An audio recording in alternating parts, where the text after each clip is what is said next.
দুর্গাপুর পশ্চিম আসন, প্রাক্তন বিধায়ক বিশ্বনাথ পারিয়াল গতবারের তৃণমূল প্রার্থী। তৃণমূলের টিকিটে না মেলায় ভোটের 5 দিন আগে বিজেপিতে যোগ। দুর্গাপুর শিল্পাঞ্চলের দুটি আসনের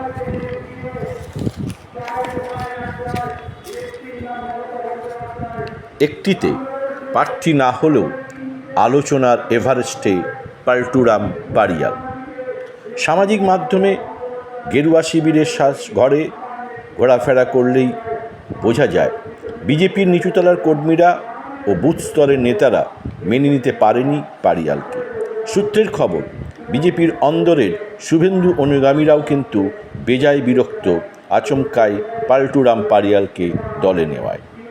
শিল্পাঞ্চল জুড়ে চর্চা, রাত পোহালেই ভোট শিল্পাঞ্চলে, আর এই ভোটে পারিয়ালের ভূমিকা কী হবে? বিজেপি বিশ্বাস করে তাকে কি গুরুদায়িত্ব দেবে? ভোটের দিন সত্যিই বিজেপির কাছে কোনো গুরুত্ব পাবেন পারিয়াল? প্রশ্নটা কিন্তু জোর চর্চার মধ্যেই রয়েছে শিল্পাঞ্চলের বুকে, অন্তত পারিয়ালের অনুগামীদের মধ্যেই। চর্চা এখন তুঙ্গে। কেন? কয়েক মাস ধরেই কার্যত তৃণমূলের সঙ্গে টানাপোড়েন চলছিল। আসানসোলের একটি গোষ্ঠীর আশ্বাসে পাল্টুরাম পারিয়াল ধৈর্য ধরে বসে থাকেন, দলে গুরুত্ব পাবেন এই আশায়। সূত্রের খবর, আসানসোলের একটি গোষ্ঠীর কথা যে বাস্তব হবে না তা পারিয়াল বুঝতে পারেননি। সূত্রের খবর, মাস 5 আগে একবার বিজেপিতে যাওয়ার কথা হয়, যোগাযোগ হয়ে প্রায় ঠিক হয়ে যায়, কিন্তু শুভেন্দু অনুগামীদের বাধায় সেবার বিজেপিতে যোগ দেওয়া হয়নি পারিয়ালের। অবশেষে সব বাধা কাটিয়ে বিজেপিতে যোগ ভোটের 5 দিন আগে।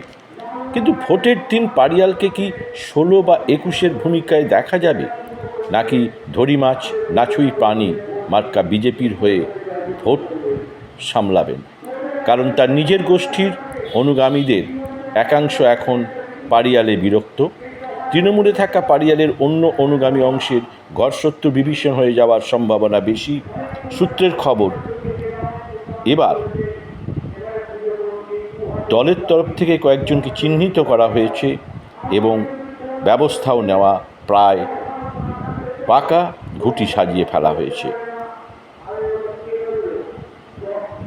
প্রথম 6 ঘন্টায়, আগামীকাল প্রথম 6 ঘন্টা পরিষ্কার হয়ে যাবে পারিয়াল আদৌ কতটা খেললেন, নাকি দ্বাদশ প্লেয়ার হিসেবেই বিজেপিতে থাকলেন।